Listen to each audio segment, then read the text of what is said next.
చూసారా అమ్మా? అక్కడ ఇక్కడ ఒకసారి ఉమ్, 3 వంతులు జంతు అణువులు ఉన్నాయి అంటే ఇక్కడ ఓకే చెప్పేది. మనకున్న అసూయ, హింస, కోపం, ద్వేషం ఇవన్నీ కూడా జంతువు నుంచి సంక్రమించిన వారసత్వం. జంతువుల నుంచి సంక్రమించినవి అంటే అన్నమాట. అంటే మనం మన కదలిక, అంటే మనం జీన్స్ తీసుకుని వస్తాం, మన పూర్వులు ఇవి అన్ని.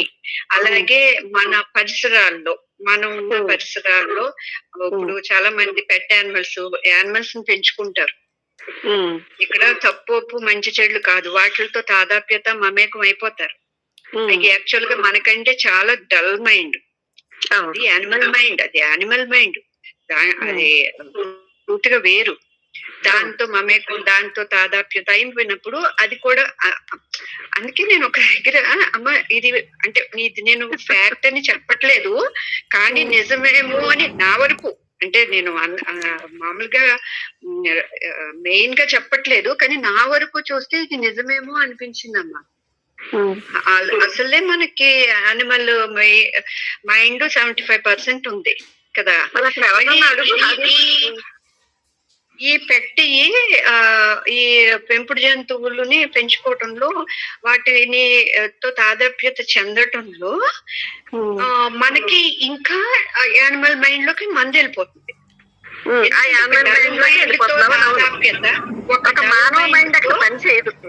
లేదు కదా, ఒక డల్ మైండ్ తో తాదాప్యత ఇంకా డల్ అవుతుంది. అయితే ఆ యానిమల్ మన ఇంటి వాతావరణంలో మనతో పెరగటం వల్ల అది మనిషి జన్మకు వెళ్ళొచ్చు అంట. ఖచ్చితంగా వెళ్తుంది అది. అవును అది కొంచెం పెంచుకుంటుంది అన్నమాట, అది కొంచెం పెంచుకుంటుంది. అంటే ఈ 75% మనలో జంతు కణాలు ఎలా ఉన్నాయి అంటే, మనం తీసుకున్న ఆహారం నుంచి, మనం నివసించే పరిసరాల నుంచి, మన పూర్వుల నుంచి, మన గతం తాలూకా మన సొంతంగా మనకున్న మనం కూడా తిరిగి వచ్చిన వాటి నుంచి, ఇదంతా కలిపి. అందుకే 75% ఇది. ఆ 75% 3 వంతులు అంటే మనిషిగా జీవితం ఉంది, కానీ మానవ జన్మలో లేం. ఎందుకంటే అమ్మా, ఇది అంటే ఇక్కడ ఇది ఊరికే మామూలుగా చెప్తున్నాను. మన హిందూ దాంట్లోనే చెప్తారు.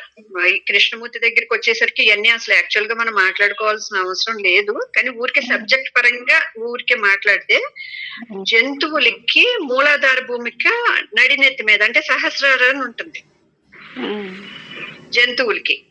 మనకేంటి, మనకి కిందది మొదటిది, మూలంలోది మనది సహస్రార ఇది. అందుకని జంతు బ్రెయిన్ లో ఇది తెలుసుకునేది అసలు ఉండదు, వాలిపోయి ఉంటుంది కాబట్టి. అదే నువ్వు కూడా అనిద్దాను కదా, ఇప్పుడు ఉన్న దాంట్లోకి వెళ్ళిపోతాము మనం, తెలివిని లేకపోతే, సావధానతలోకి రాకపోతే ఆ భూమికల గుండా వెళ్ళిపోతుంది ప్రాణం. పల్లపరుపు అంటే ఊర్ధముఖంగా ఉన్న దానికి వెళ్ళమని. అవును. ఆ మూలాధార భూమిక వాటికి తల మీద ఉంటుంది, మనకి సహస్రార తల మీద ఉంటుంది. మూలాధార మనకి మొదటిది, అది అట్టడుగున ఉండేది. అక్కడ చాలా వేరియేషన్ వచ్చేసింది అది. అంటే నేను అదే అంటున్నాను, నిజమేమో అనిపించే. అవి ఏం చేస్తాయమ్మా, తినడం, తిరగడం, నిద్రపోవడం, పిల్లల్ని కండం, ఇవే చేస్తాయి. ఇప్పుడు మన ఇంట్లో కూడా, మన కుటుంబంలో, సమాజంలో కూడా 75-90% మంది వండుకోవటం, తినటం, ఇల్లు సర్దుకోవటం, పక్కింటోళ్ళు విషయాలు, వాళ్ళు ఎలా ఉన్నారు, వీళ్ళు ఎలా ఉన్నారు, ఈ కుటుంబాలు, ఇందులో సర్దుబాట్లు, ఈ తప్ప వేరేది ఉండదు. ఎందుకని, మనిషి రూపంలో ఉన్నారు కానీ యానిమల్ బ్రెయిన్ తోనే ఉన్నారు మనిషి రూపంలో. అందుకే స్వామి వివేకానంద, నువ్వు మానవుడిగా ఉన్నావు కానీ మానవ లక్షణాలు లేవని ఎందుకంటాడైనా? నువ్వు మానవుడు కాదు, నువ్వు కూడా ఒక జంతువే అని ఎందుకంటే జంతువుకి తినడం తిరగడం అవే తెలుసు. దానికి అంతవరకే దాని డల్ మైండ్ కాబట్టి చిన్న ఆ మెదడు ఆ మొద్దుబారిలో దానిలో చైతన్య స్థాయి చాలా తక్కువ ఉంటుంది కాబట్టి అది అంతవరకే పనిచేస్తుంది. కానీ మన ఇంట్లో కూడా ఇంకా తిన్నామా, వండామా, ఇల్లు సర్దామా, సామాన్లు సర్దామా, పని మనిషి ఎలా చేసింది, ఇది ఎలా చేసింది, ఇంకా అసలు ఇవే తిరుగుతా ఉంటాయి చూడు. ఇంకా పూర్తిగా జంతు లక్షణాలు 100కి 100% జంతు లక్షణాలు అయ్యి. అందుకే రామతీర్థుడు అంటాడు 4 జాతి మానవులు చెప్తాడు. కంజ జాతి మానవులు, వృక్ష జాతి మానవులు, అందులో ఇంకోటి ఏంటి మాట్లాడతాడు, మానవ జాతి మానవులు అంటాడు.